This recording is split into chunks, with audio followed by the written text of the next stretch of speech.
So we're going to continue our study with Daniel 2.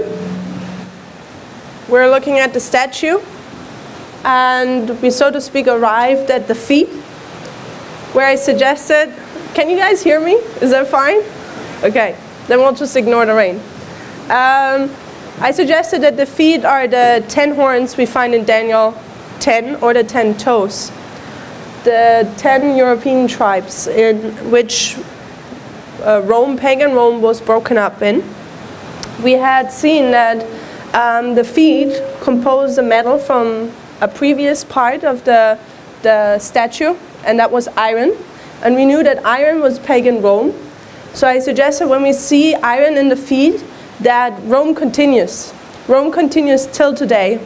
However, we read from thoughts on Daniel and Revelation from Uriah Smith that the kings can change their territory, their names. There might be sometimes few more, sometimes less. So I suggest today it's not called Rome anymore, Western Rome, but it has different names, or it had different names throughout history. We saw the miry clay as the Catholic Church, and yesterday we started looking a little bit on how the Catholic Church came into play. We looked at this yesterday, where I said that after the apostles had died, 3 centers were created for Christians, or where a lot of Christians were coming together. This was in Rome, in Alexandria, and in Antioch. And in Rome as well, it's as in Alexandria. Can you still hear me? Okay. I can barely hear myself. In Rome and Alexandria, they started to apostatize. The Alexandrians, they were mingling paganism with Christianity. That's how they went into apostasy. And Rome was mingling also Christianity with paganism. However, they were going for the traditions and the customs. And they were starting to having a form of Christianity like the monks have it. Like they were fasting a lot, they were inflicting pain to themselves, they were supporting pilgrimages and all these things. That's what the Christians in Rome started to do, as well as they were reaching out very often to the emperor of Rome in order to sustain their position among Christians, that they would be that they would fill the primary place as the descendants or the primary church of Christians. So these two went into apostasy. In Antioch, this is just a short summary of how the church sort of continued after the disciples. However, in Antioch, the Christians there preserved the true faith, the true gospel of the disciples. And Rome and Alexandria, they were both united against Antioch, those Christians in Antioch. And they were saying that Antioch, those people are not even Christians. They were just fellowshipping them. So that's why I draw this line here. So we see Rome and Alexandria, they apostatize. Antioch, they have the true faith. They're spreading this faith all over Europe. You have here in northern Italy, as well as here in France and in the UK and other places, that's where big centers of Christianity were created due to the effort of the brethren in Antioch. Rome, however, I put a little crown on there because yesterday I explained they put the elbows out to be this primary church, and they succeeded with doing this one by one. And this is how the man of sin was created, and it slowly became power. We talked a little bit yesterday also about this rock one more time here, and we did an application in Matthew 16. Do you remember Peter? Peter, where Ellen White says he's a loose rock, and we saw that Christ is the foundation, he's the true rock, and on this foundation he's going to build his church, and to build the church you need stones, bricks, right? And Peter is one loose stone. And I suggested that this stone is also represented by Peter, which Christ takes to throw at this image. Christ is going to take this little stone and he's going to throw it to destroy the image. Do we have a story like that in the Bible, where somebody uses a stone to destroy someone? It's David, right? David, can David represent Christ? Yes. And he also took a stone and he struck the enemy, right? And killed him. Yet not at the feet, but at the head. Okay, so I suggested that the stone is the Seventh-day Adventist Church, the remnant church. But when you look closely, you know that the Adventist Church in its structure went into apostasy, went into captivity. And the Lord currently, since 30 years, is purifying Adventism. And it's the 144,000, the pure church, the church triumphant, who actually will be this tool in the Lord's hand to defeat Satan and his kingdom over here. Okay, before we continue, I want to remind us, let's go to page 52. There we talked a little bit about the eagle, if you remember. And I had 3 eagles on there. What was the eagle standing for? Does somebody remember? Jupiter. So there was a main god, Jupiter, and he has a messenger. And who's that messenger? That was the eagle, right? The eagle was considered as the messenger of the main god, Jupiter. So we said this could refer to a counterfeit Holy Spirit. However, we read also on the second paragraph on page 52, the last sentence, during the reign of Eastern Roman Emperor Isaac Comnenus, the single-headed eagle was modified to double-headed to symbolize the empire's dominions over East and West. What had happened to Rome? So Rome, as we said yesterday, ruled the world. They ruled large portions of Europe, all this portion here, as well as Italy, Northern Africa, and big portions of the UK and the Middle East. Rome was ruling the world. However, in 395, Rome was divided into West and East. And somebody came yesterday and asked me, why was this division? And I said, that's a good question. So I went and looked again at the reason. And this division was in, let me see, 395 AD. And this division excuse me, occurred under the rulership of the Roman Empire Diocletian. Sorry for my poor pronunciation. However, he divided Rome because Rome became so big in its territory that he decided it was best to divide the country in order to maintain it better. So that's why Rome was then divided into West and East. Reason being as well is because in that time period, it was time for Rome to fall. And other nations would come at its borders and cause problems. And the Romans had trouble since their territory was so big, the borders were really big. And there were many nations around these borders. So in order to handle that, they found it best to divide between West and East so they could handle this better. And by the way, this is not the first time that Rome was divided. Previous to the time period of Constantine the Great, Rome was already divided once into 4 territories. However, it was Constantine the Great who united Rome actually again. That's a very interesting history, but I just recently started looking into this history, so I won't be dealing with it here yet. Okay, so Rome is divided in West and East, and we have the eagle, which is demonstrating Roman dominion. The eagle was very important for the Romans. It was a military sign. It was a sign for dominion over the Roman Empire. And later on, you have the double-headed eagle, which signifies the supremacy over West and East. And then I suggested yesterday to you that when you go through history, the last 1,500 years, every nation who was wearing this crown of Rome, how it continues, had in that time period the eagle as their representation. And I said it was, go to page 51. You have there these three kingdoms. And the first one says the Holy Roman Empire of German nations. And there we saw an eagle which had two heads, the dominion over West and East. And also Napoleon, when he was wearing the crown, he had an eagle as his symbol.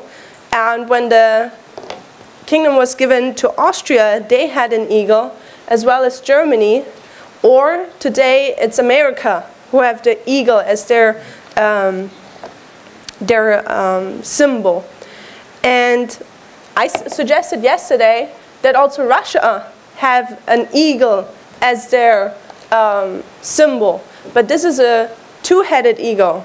So Russia is also striving for the dominion over West and East. Let's look a little bit closer at the eagle from the United States. And you all should be very familiar with what those symbols in your flag or in your bold eagle means. But what does this eagle have in his hand? It's an olive branch, right? And arrows, right? So what does the olive branch stand for? Peace, right? And what do the arrows stand for? War. So what is this eagle claiming? To have power over what? Peace and war. In what direction is the eagle turning to? In what direction is he looking? It's the east. So what do you think? What should be his supreme goal? Peace, right? That's what he should bring. Peace. And if necessary, war. I find it though interesting because that's really the role of America at the moment. They have the power over peace and war. And we can see that when America does something, it either causes peace in the world, or if America stirs it up, as we know they will, like we see in the first verses of Daniel 11, when we do the application of the last 4 presidents, then there is war, right? Can we see that in the history today? And I suggest also that the olive branch stands for the lamb, and the arrows stand for the dragon face of America. Okay, our goal is to understand Pope Francis' intention, the new Roman Empire, the global reach of Pope Francis. I suggested yesterday that the kingdom of Rome, the crown, was always handed to a different nation. And this is actually, there is a proper term for this. And this proper term is, let me get it to you, Translatio Imperii. Translatio Imperii is Latin and means transfer of rule. And this indicates this transferring of this power to the next nation.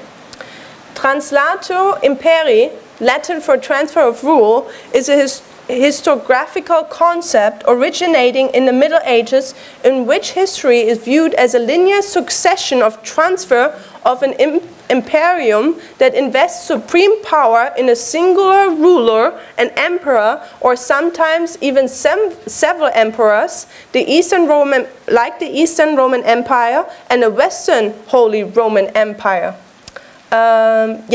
So Translatio Imperii is the expression, the word for what we're going to look at in the history of Europe, where this Rome, how the crown of Rome was handed to the next ruler till today. And I suggest that the crown of Rome today is in the hands of America. Okay, for this, we want to go back and see again the beginnings of these, of the 10 kings. The beginning of this relationship of the kings and the Catholic Church. Because Ellen White calls it what? What does she call the Catholic Church? A masterpiece of Satan. And it truly is a masterpiece as we consider the unique relationship the Catholic Church has with the kings of this earth. So let's turn to page 43, and we're going to read out of this book now, Truth Triumphant, the history of how Rome came up, how papal Rome came up. Because I suggested if we want to understand modern Rome, what do we have to do? We have to look at the beginning of pagan Rome and the beginning of papal Rome. And please don't forget that the Roman Christian Church put its elbow out in order to have this supremacy among the Christian churches. That was always the strive of Rome, to be the first. And they continue to do that. So this is from Truth Triumphant. By the way, you can for free download the PDF online, or you can obtain the book. I always prefer books, but some people like rather PDFs.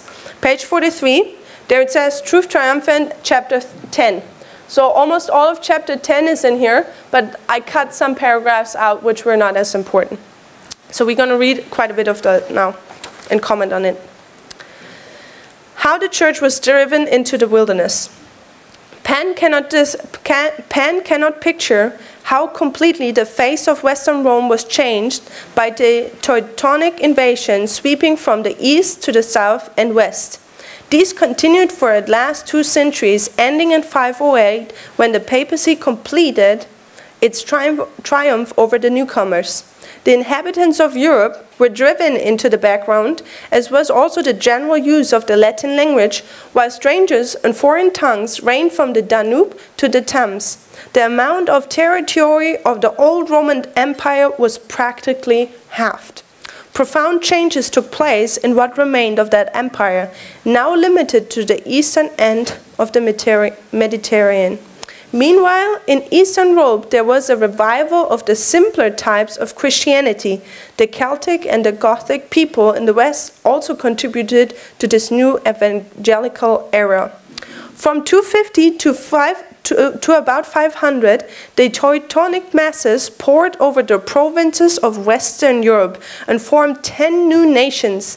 Among these 10 were the 2 branches of the Goths, the Visigoths and the Western Goths, and the Ostrogoths or Eastern Goths. Other invading tribes were the Franks, the Burgundians, the Vandals, the Anglo-Saxons, the Alemanni, the Heruli, and the Suevi. These were destined to become powerful nations of Western Europe. The invading hosts settled in the Roman Empire, forming such kingdoms as England, France, Germany, Switzerland, Spain, Italy, Portugal. 3 other kingdoms arose from the migrations, and if they had not been conquered, the Heruli might now be ruling over central and southern Italy, the Vandals over northern Africa, and the Ostrogoths in southern Europe. For 2 centuries, these questions hung in the balance. Would these new nations cling to their ancient Germanic paganism? Would they become converts to Celtic Christianity? Would they fall under the dominion of the church at Rome? Is it a gripping story that reveals how they were converted, some at first to Gothic, but later all to Celtic Christianity, before they had subdued by hostile nations whose armies were urged on by the papacy. So Wilkinson describes here now how Western Rome actually falls. So we see the West and the East are divided, and how long is the East going to last? Remember? 1453 AD, till the Islamic power would take over this territory, the East. And the West dissolves into 10 nations. And that's exactly what our pioneers understood. And they put the 10 kings right here. So the tribes we were just reading about, they are depicted here. And here we see three which are being plucked up then in order for the papacy to be able to rise. So I haven't done much study yet on the tribes, but you have different tribes, and I can tell you a few where they were.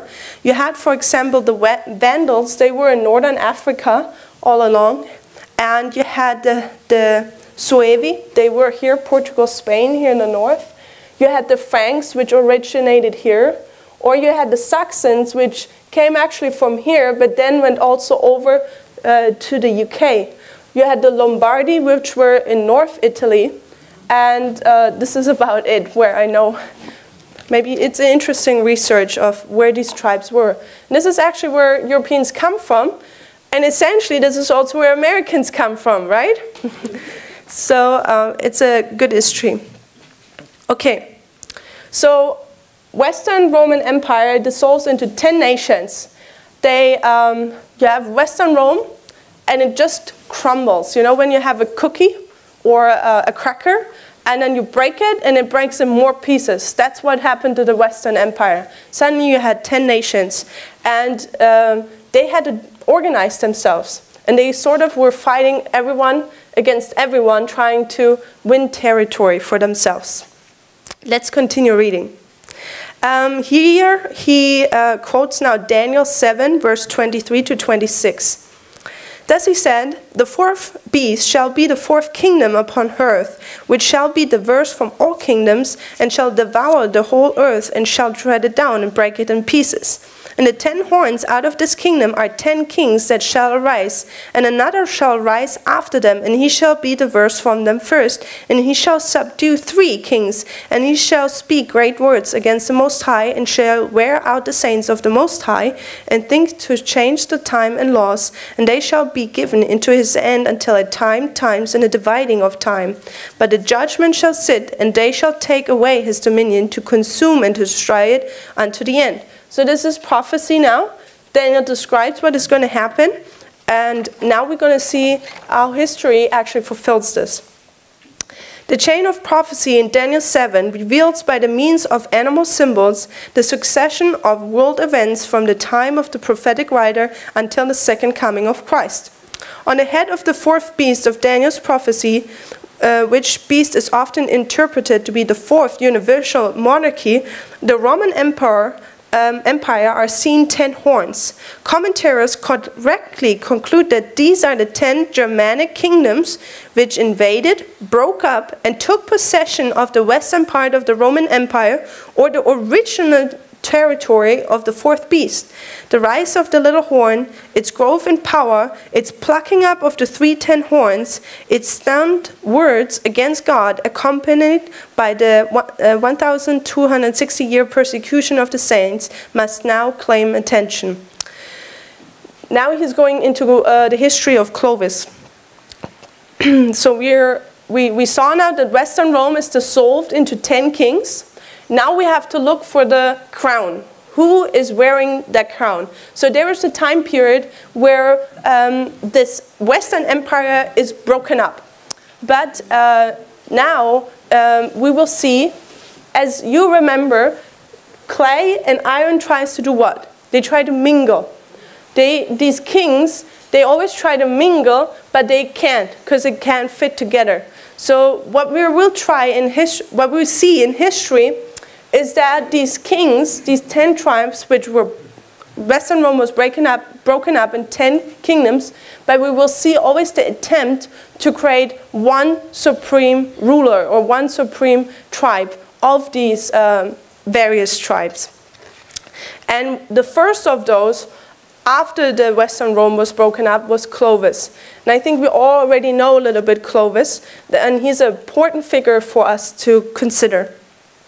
Clovis was the king of the Franks, one of the pagan tribes which had previously crossed the empire's frontiers into the province of Gaul. So Gaul is essentially France. His father before him had worked devotedly with Rome's bishop. So you see, already these tribe leaders, they have already some kind of connection to Rome. Why is that? Why do tribe leaders already have connections to the Bishop of Rome? So what happened is the disciples were told to bring the gospel to the world. And everyone did that. Rome did that, Alexandria did it, Antioch did it. They all spread the gospel. And the gospel was heard pretty much everywhere in Europe. And a lot of people, in some shape and form, obtained the Christian faith. How can I explain it? Because there's so much information and I need to bring it across in an easy way.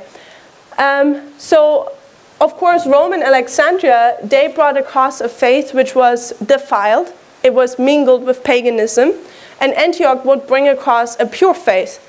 And a lot of these 10 tribes, which we consider as pagan, when you look closer at them, they were actually already Christians. But because they didn't have the Christian view of Rome, for example, they were considered pagans. And later on, they were also considered Arians. Is that the way to say it? So when you look at Arianism, this is the struggle of the Holy Spirit, which later on we will touch a little bit on that. And there was a section of a group of people which truly had a apostatized idea about it. However, if Rome had an idea about the Trinity as well, and if you would not believe as the Romans did, you were just considered as an Arian. Didn't matter what you were believing, you were just considered one of those people. So like they say, if you're not for us, you're against us, sort of. That was the attitude of Rome. Where was I going with that? Okay, so the pagan tribes, often they had already obtained some form of Christianity. And the reason being is that because Christianity started already way back when Daniel was in Babylon. When Daniel was in Babylon and all the Jews, they practiced their faith in Babylon. And there was a guy, has a really complicated name. I probably won't be able to find it right now. But his name starts with a set. Something like Sacris. I might find it till tomorrow. However, he lived more or less at the same time period as Daniel, and he invented a cult which is called the Mithra cult. Have you ever heard of this cult? Mithra? Mithra, have you heard of this? So, because of this cult, we're celebrating Christmas today. Because Christmas was actually a celebration day of that cult. However, this cult, when you look at the history of this cult and what they are believing, it's very similar to Christian cult and the story of redemption. And this you can trace that back all the way to when Daniel was in Babylon. So this guy must have copied some of the Jewish faith back then, and then down through history, you have these two kingdoms. You have the false one and you have the true one. You have these false idea about Christianity, wasn't called Christianity at that time, but the true faith. And the true faith, they line up. The history, they go contemporary. There you go. However, so when the disciples started to spread the gospel, and it came to the territories, people who were believing in the Mithra cult, they thought that the Christian faith was an apostasy of their own faith because it was so similar. And people didn't understand anymore which one is the right one now, the Mithra cult or the Christian cult, so to speak, it's Christian faith. So you had this already going on previously to the Mithra cult was already spread before the Christian faith was spread. So then the Christians came, a lot of the people obtained the Christian faith, but kept also some of their Mithra cult. And it's really interesting, when you go to Rome, that's where the Mithra cult was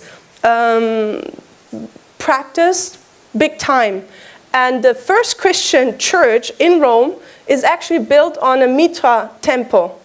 You have the 3 stories below. You go down there, you see the altar for Mithra, and on top you have the Christian church. You can see very nicely there how paganism is replaced by apostate Christianity by Rome. However, so you see here that the tribe leaders, they already were familiar with some of the practices, some of the Christian faith. So they were, in some extent, already thinking of the Bishop of Rome as their spiritual leader. Because there was always, in every religion, there was a spiritual leader. Does that make sense?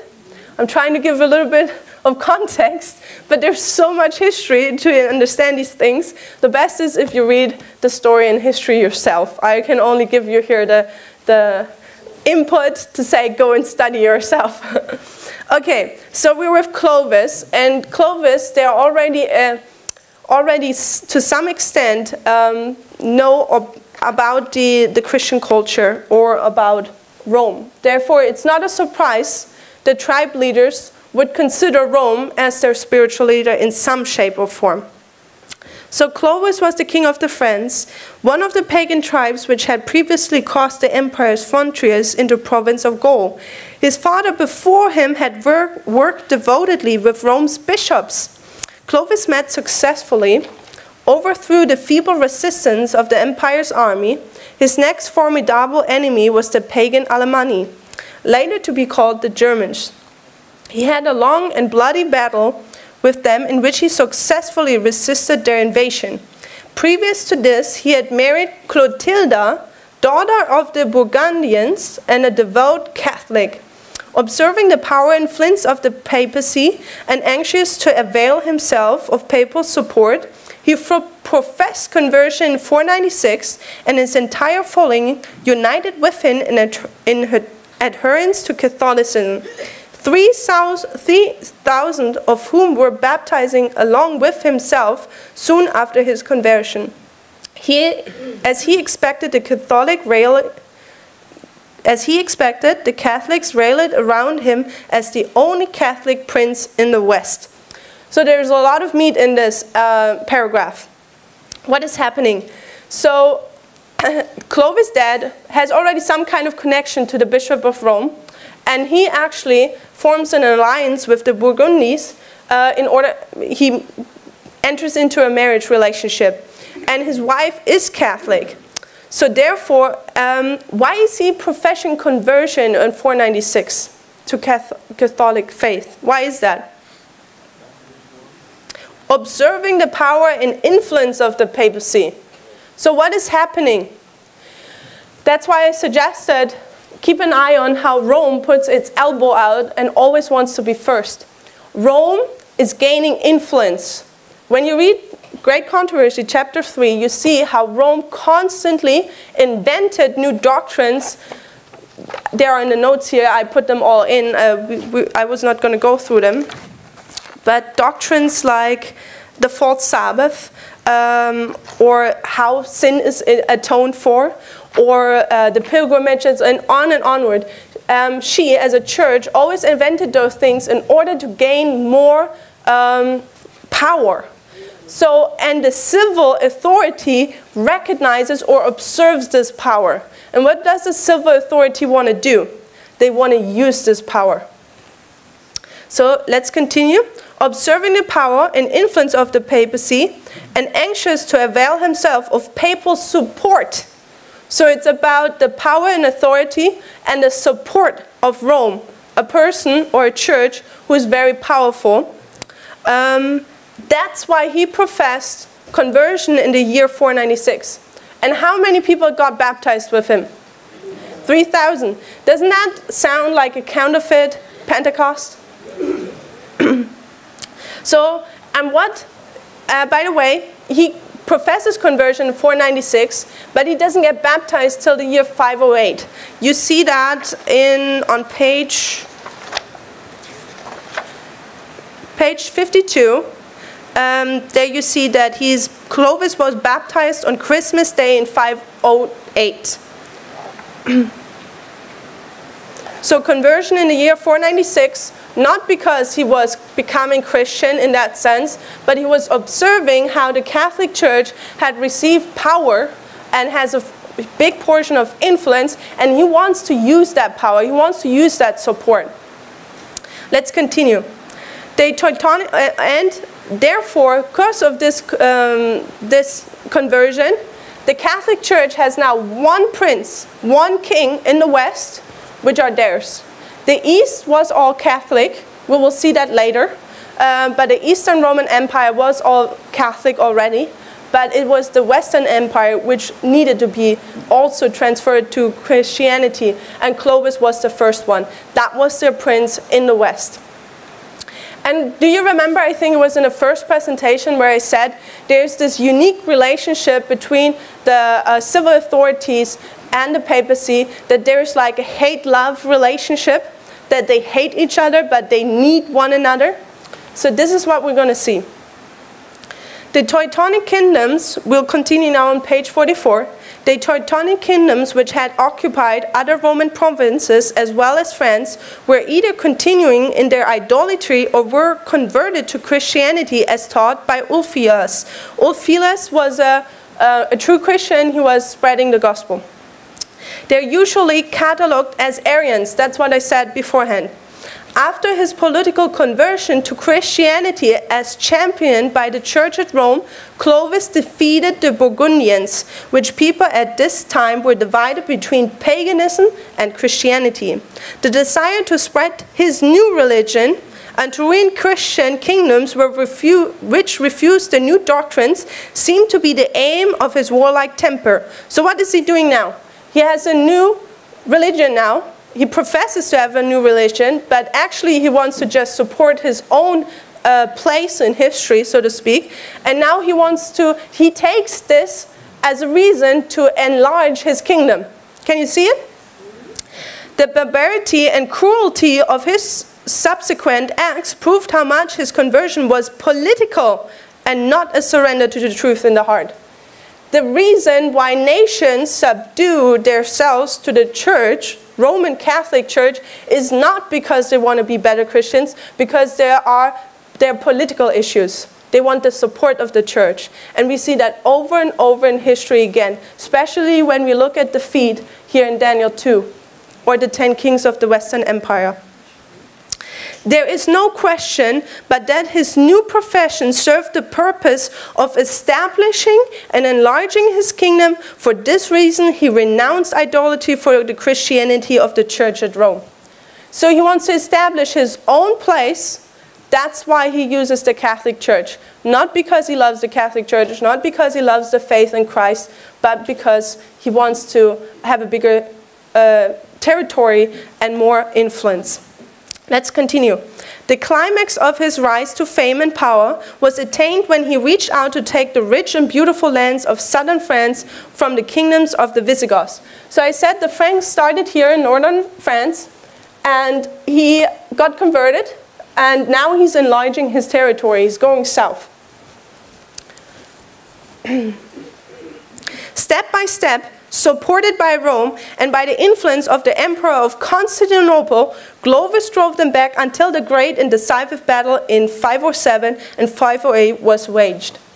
So here is an issue raised which I don't necessarily understand yet, but I'll tell you the issue. If somebody has an input, I would be happy to hear about it after the presentation.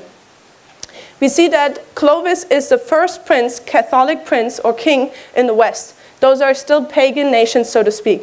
But throughout history, till Rome fully established itself in 538, it constantly received support from the East. As we just read, Clovis is being supported by Constantinople, and Constantinople is from the East. As well as Justinian, we'll talk about him a bit later. He is from the East, he's the emperor in the East, and he supports how Catholicism is spread in the West. I don't really know yet what to make out of that today, because we know that the world is divided into East and West. What does it mean that the East is helping, so to speak, the West, or supporting that Catholicism is spread in the West? I'm not sure yet. Anyway, we see here that Clovis step by step gains now new territory under the proclamation that he wants to spread the Catholic or his new faith. But in real reason, it was that to enlarge his own power and kingdom. It was decisive because neighboring pagan kingdoms that hated him were ready to rush in against him if he lost. Rome watched with anxious heart the outcome of his decisive battle, for she well knew that her hopes of expansion in this world were vain if her only prince in the West failed. Can you see now this combination, this hate-love relationship? Clovis wants the relationship with the Bishop of Rome, so he has the power, the authority, and the support of the Catholic Church. But what does the Catholic Church want? They want Clovis so they can expand their influence and their power and territory. That is the connection between the church and the state, so to speak. Let's continue. The Emperor of Constantinople also followed with breathless attention the news of this war.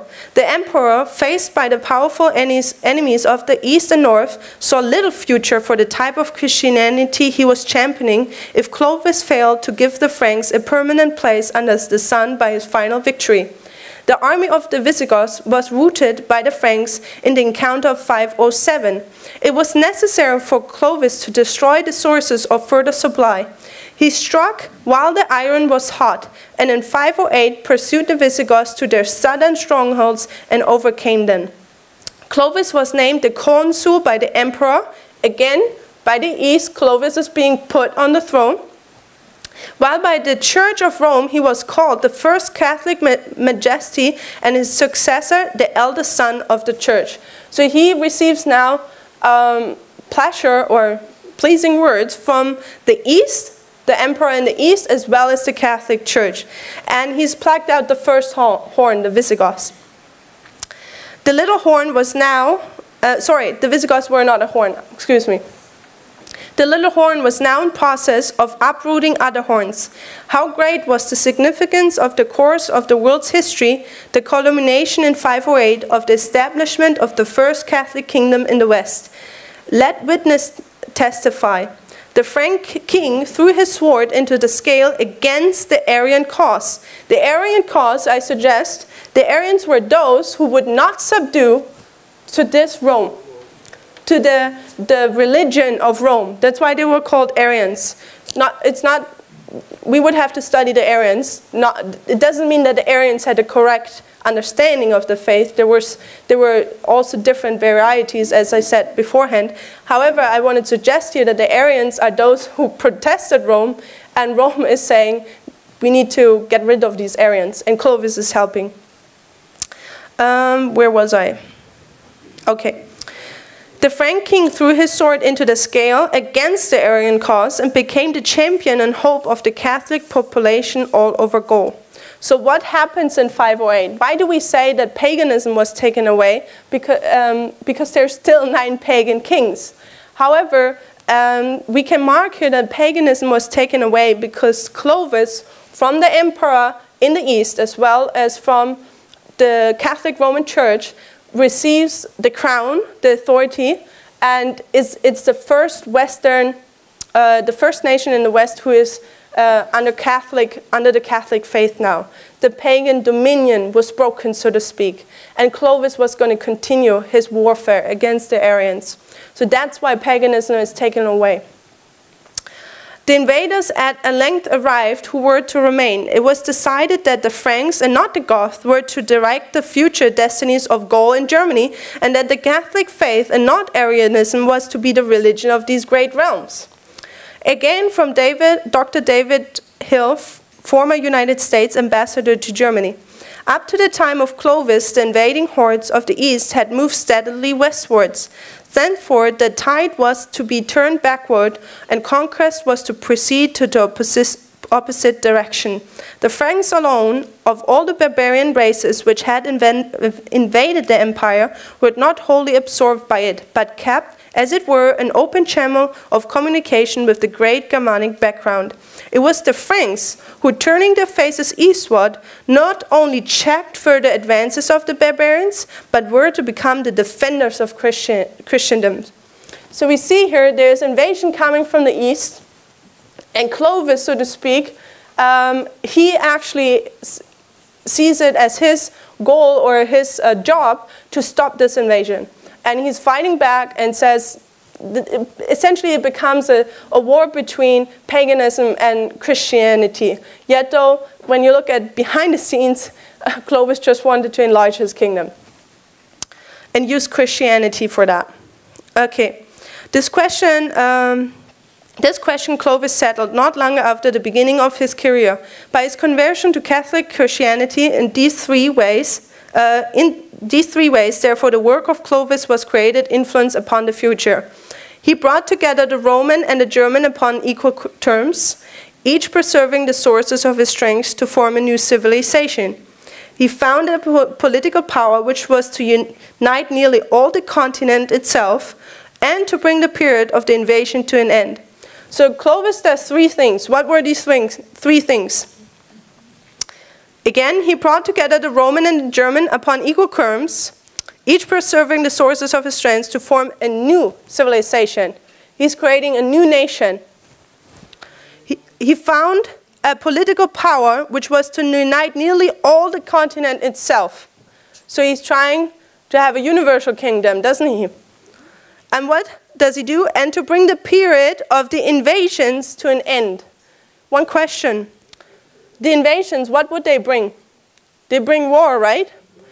What if you calm down those invasions? Is there still war? No, right? Clovis wanted these invasions to stop. He wanted peace again. Have you ever heard the phrase when you asked famous people, oh, what do you wish? And they said, oh, world peace. Now you know where it's coming from. Clovis also wanted world peace. But what does it mean to have world peace? It means to have created a new global kingdom under the dominion of one ruler. And what is this ruler doing in order to establish their own kingdom? They go to Rome for their support.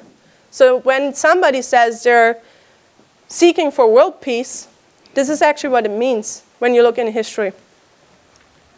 It doesn't mean something good. Thus it was Clovis, the king of the Franks, who in 508 put an end to the prospect that paganism might eventually be supreme. Paganism is taken away. He, Clovis, had on all occasions shown himself the heartless ruffian, the greedy conqueror, the bloodthirsty tyrant. But by his conversion he had led the way to the triumph of Catholicism. He had saved the Roman Church from the Scylla and the Charbis of heresy and paganism. Through Clovis, a new era began. A new era. That's also in the verge, we are on the verge of this. Pardon me? New era? Thank you. Thank you. But all the changes, it was that but after all the changes, it was the Franks who constantly grew strong, who built up a law, a church, and an empire. So I suggest when we go through this history of those 10 nations up to our time, you will always find a law, a church, and an empire. That was always the slogan of various kings, which today are considered as great men. But when you look at their history and prophetically, they always wanted to create one big empire under the Catholic faith and under their own dominion, under their law. And I suggest that today we're facing the same again.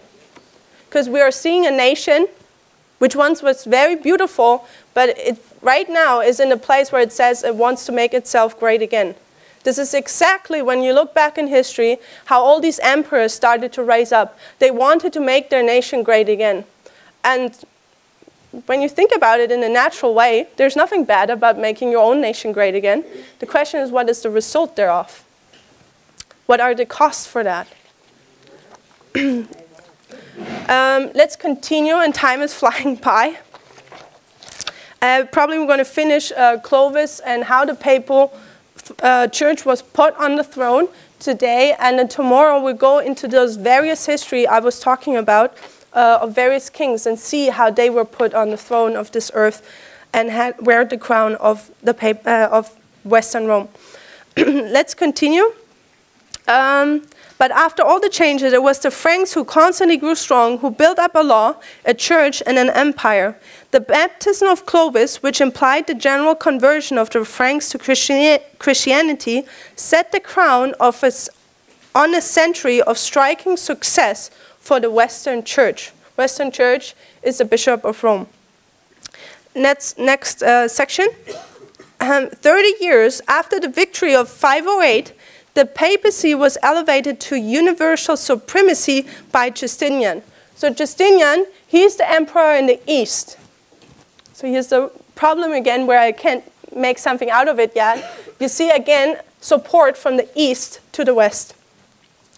30 years after the victory, we read that. The victory of Clovis over the Visigoths in 508, which broke the centuries of pagan dominion, did not necessarily eradicate paganism scattered elsewhere. 30 years later, 538, dominion passed to the papacy, a theocracy which persecuted more severely than the paganism. It is generally recognized that a union of church and state is more intolerant than a political state. I thought this was really powerful. It's better to have just a political state. It's not so likely to persecute as a union of church and state. And we're in this test. We're seeing how church and state are coming together again. And this is the preparation work from 508 to 538. This is the time period we're in. Fired by the victory of Clovis, the ecclesiastical power of Rome was stirring everywhere. What is the ecclesiastical power? That's the church. But how did the church do that? By sending their preachers, right? Doesn't have the Roman Church a really vast network of their bishops and their preachers, their monks, which were going everywhere? This is how the Catholic Church is spreading their influence and their power, their doctrines. Let's put it that way. They're spreading their message, and by this message they're having, they're gaining authority or power over the people. We don't have time in this series, but read Great Controversy, chapter 3. Ellen White explains how the Catholic Church, through their messages, obtains power over the people due to fear. So when the Roman Church spreads its messages everywhere, they gain the power of the people. And that's exactly then what the civil authority needs. It needs the support of this powerful church. Justinian determined to make the rule of the fired by the victory of Clovis, the ecclesiastical power of Rome was stirring everywhere. In northern Africa, they were disturbing the peace of the Christian kingdom of the Vandals. The Vandals were Christians. They just didn't subdue to Rome. And in Spain, they were rising against the Visigoths. Everywhere, says Milman, the ecclesiastics were increasing their power as what? As mediators, negotiators of treaties, or as agents in the submissions of revolt and crisis. This is how the Catholic Church operates. Cities. Sorry, I don't know what I said. So how does Rome does it? What does Rome today? Do they send mediators when church have problems, or when different countries have their problems? Do they send ambassadors or agents to try, let's solve the problem? Is that not how they do it? Well, that's how they did it back then as well. So when we think the papacy is actually quite nice today, it's not as it was back in the days, the 1260s, where it was just persecuting people. Well, it was nice back then too, before it had the power. Justinian determined to make the rule of the papacy universal with his dominion. In 532, he issued his famous edict, which laid the foundation of the persecutions of the church, which maintained the apostolic faith during the 1260 years. The distinction between the important dates of 532, 533, and 538 should now be considered. There were several degrees of Justinian. Let's read them. By an edict which he issued to unite all men in one faith. Isn't that the slogan always from the Catholic Church? We're all one. Isn't that what they said when they were in Germany for the Day of Reformation? And the civil authorities, they are recognizing that. one faith, whether Jews, Gentiles, or Christians, such as did not, in the term of 3 months, embrace and profess the Catholic faith, were declared infamous, and as such excluded from all employments, both civil and military, rendered incapable of leaving anything by will, and their estates confiscated, whether real or personal. These were convincing arguments of the truth of the Catholic faith, but many, however, withstood them. And against such as did, the imperial edict was executed with the utmost rigor. Great numbers were driven from their habitations with their wives and children, stripped and naked. Others betook themselves to flight, carrying with them what they could conceal for the support and maintenance, but they were plundered for the little they had. And many of them inhumanly massacred by the Catholic peasants or the soldiers who guarded the passes. What is happening here? Persecution breaks out where? In the east. Why? Because Justinian, he wants to create one faith under the Pope of Rome. And he gives a time period of 3 months where everyone would convert to this faith. If not, they were persecuted. And this causes a refugee problem. A lot of people actually left the east to go to the west. Let's continue reading. The emperor prescribed the faith of every man, and that faith consisted of the doctrines of Rome. That's what Rome did from the beginning. As soon as the disciples died and Rome came up a little bit, they said, when you want to be a Christian, when you want to believe in that, then you have to believe what we say. When you read this book, you will see how Rome did that, how Rome did it from early on. I keep forgetting where I am. There was no thank you. There was no protest from the Pope. So the Pope is not protesting the way how Justinian is going to enforce the papal supremacy. The world dominion of paganism had come to an end, but a dominion more damaging to primitive Christianity, more blighting to the intellect, had taken its place. What is being said here? It said it's better to be a pagan than to be part of this false religion. The edict of Justinian in 532 extended over the whole empire as far as it stretched. When, however, northern Africa and Italy were conquered, this edict followed the imperial arms. So what is happening here? So this edict to persecute those people who would not convert was first in the east. But as soon as the east was expanding, that edict would go with it. The severe and ruinous application of the decree did not cease when the 3 months specified in it ceased. It set the pace for the 1260-year period brought to view in the prophet of Daniel. By the decree of 532, Justinian reduced all true sincere believers to the direst condition, but the decree of 533 exalted the papacy to the highest earthly position possible. So 532 is the decree that everyone has to believe in Catholicism or obey to the Bishop of Rome. 533 is the decree where the papacy is put in the highest position on earth. This exaltation, however, was in decree only until success in war put it into effect. So this decree already exists, but you need the war to put it in effect. Who do you use when you have war? Soldiers, right? And who commands the soldier? The king, right? So the king is the civil authority. So we see here the Pope is put as the leader of the world, so to speak, in a spiritual aspect, and the civil authority will enforce it. And why will they enforce it? Why did Clovis do all of this? Because he observed, what did it say? He observed the power and the influence of the papacy. The papacy right now is not doing anything bad. It's not saying persecute those people. What is the papacy right now doing? It's making sure that its influence and power is going all over the world.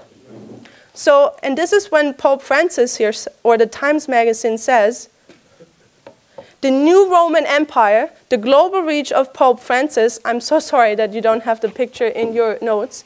This is what Pope Francis does right now. He travels the world and makes sure that the papal influence goes everywhere. And as soon as he can, he will make sure that he uses civil authority to enforce his influence. And the civil authorities, they need that influence of the papal church all over the world in order to establish their own.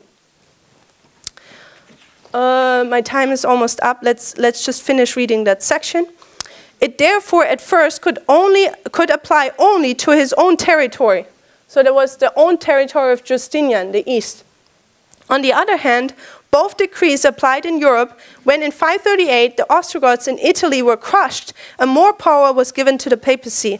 So it's first in the own territory of the east, that's Justinian, but it expands. Let's continue. Justinian wrote to the people in 533, "We have made no delay in subjecting and uniting to your holiness all the priests of the whole earth." In the same letter he also, in the east, sorry, thank you that you're paying attention. In the same letter, he also said, "We cannot suffer that anything which releases to the state of the church, however manifest and unquestionable, should be moved without the knowledge of your holiness, who are the head of all the holy churches."